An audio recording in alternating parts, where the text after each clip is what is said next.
ये कहानी है एक ऐसे राज्य की जहां रानी के विवाह को लेकर एक रहस्य गहराया हुआ था। एक ऐसी गुफा जो लोगों की कब्र बनती चली गई और एक ऐसी शर्त जिसे सुनते ही बहादुरों के कदम भी ठिठक जाएं।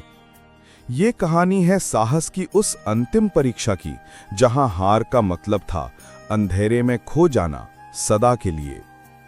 बड़े राज्य की रानी जो अभी तक अविवाहित थी, उसके पीछे एक रहस्य छिपा था। रानी से विवाह की एक विचित्र और खतरनाक शर्त थी। राज्य में राजमहल के समीप एक विशेष स्थान था, एक पुरानी गुफा जिसे पूरे राज्य में सबसे डरावना स्थान माना जाता था। मान्यता थी कि जो कोई भी उस गुफा में गया वो कभी वापस नहीं आया। गुफा के बारे में कई बातें राज्य में प्रचलित थीं। उसका वर्णन अभी तक के सबसे डरावने स्थान के रूप में किया जाता था और शर्त यह थी कि जो भी रानी से विवाह करना चाहता उसे उस गुफा में जाना होगा। न सिर्फ गुफा में जाना होगा अपितु उसके अंत तक पहुंचना होगा। एक और आश्चर्यचकित रहस्य यह भी था कि जो भी व्यक्ति वहां पहुंचेगा उसकी तस्वीर पहले से उस गुफा के अंत में लगी है।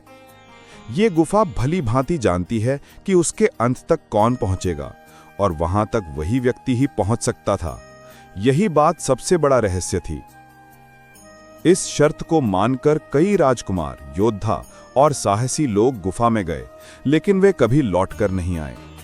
उन्हें लेने भय के कारण कोई नहीं जाता भी नहीं था। जो गया वो वहीं का होकर रह गया। उनकी किस्मत वहीं गुफा की अंधेरी परछाइयों में खो गई। अब ऐसे बहुत कम ही लोग थे जो रानी से विवाह का सोचते थे, परंतु एक दिन एक साहसी और धैर्यवान राजकुमार ने इस चुनौती को स्वीकार किया। उसने भरी सभा में उस गुफा में प्रवेश करने की चुनौती को स्वीकार किया। उसे इसके होने वाले खतरों से अवगत कराया गया, परंतु उसका निश्चय दृढ़ था। उसने तय किया था कि वो उस गुफा के अंत तक जाएगा। उसका उद्देश्य रानी से विवाह करना नहीं था, अपितु वो देखना चाहता था कि उस गुफा के अंत में आखिर ऐसा क्या है। वो गुफा में प्रवेश करता है। गुफा में प्रवेश करते ही उसे मृत शव के अवशेष दिखाई देते हैं। उनसे उठने वाली सड़न से उसके हाथ में जो लालटेन थी वो भी बुझ गई। उसने अपनी बुद्धि का प्रयोग किया। उसे ज्ञात हुआ कि गुफा में इस छोर पर उपयुक्त हवा नहीं है, जो है वो दूषित है।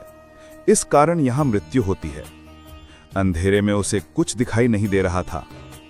उसने अपने मुंह पर कपड़ा बांधा और तेजी से चलना प्रारंभ किया। जैसे तैसे वो आगे बढ़ा और एक छिद्र दिखाई दिया। वो उसके समीप गया। वहां उसे थोड़ा आराम मिला और प्राणवायु उसे मिली। अब और आगे बढ़ा। पक्षियों की चीखें, चमगादड़ों के झुंड, दीवारों से टपकता पानी और सन्नाटे की गर्जना उसे डरा नहीं सकी। वे अपने साहस और विश्वास के साथ आगे बढ़ता रहा। अंत में वो एक ऐसे स्थान पर पहुंचा जहां से आगे कुछ नहीं दे रहा था। यही था उस गुफा का अंत। उसी दीवार पर एक बड़ी तस्वीर थी जो उसे अपने धुंधली आंखों से दिखाई दी। अभी उसे कुछ दिखाई नहीं दे रहा था क्योंकि अंधेरा था, साथ ही उस पर मिट्टी की परत भी। उसने उस तस्वीर को दीवार से निकालने की कोशिश की और वो इसमें सफल हुआ। जैसे ही उस दीवार से तस्वीर निकली, प्रकाश से उसकी आंखें चौंधिया गई। तस्वीर के पीछे कोई दीवार नहीं थी, यही प्रकाश को रोके खड़ी थी। उस वीर ने उस तस्वीर को देखा। वो आश्चर्यचकित रह गया। वो तस्वीर उसकी नहीं थी, वो था दर्पण जिसमें उसका प्रतिबिंब दिखाई दे रहा था। यहां एक दर्पण था जिसमें जो भी यहां पहुंचता उसका प्रतिबिंब दिखाई देता। उसके साहस और नियति ने मिलकर उसे दर्पण तक पहुंचाया। वो गुफा से बाहर लौटा जिंदा। उसने रानी से विवाह किया।